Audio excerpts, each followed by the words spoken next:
In this guide, I will be showing you guys how to fix the Discord checkpoint unavailable issue. Let's get started.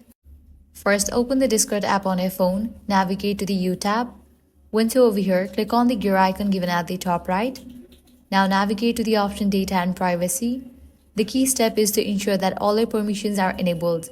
Go through each toggle and turn everything on.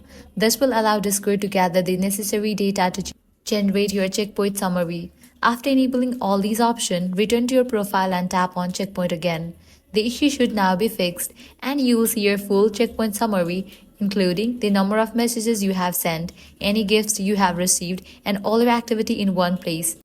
This problem typically happens if you're new to Discord or if certain privacy settings were turned off, blocking the checkpoint feature from loading. By enabling these settings, Discord can gather your activity data and display your checkpoint correctly. And that's it. If this guide was helpful, do not forget to like, share, and subscribe.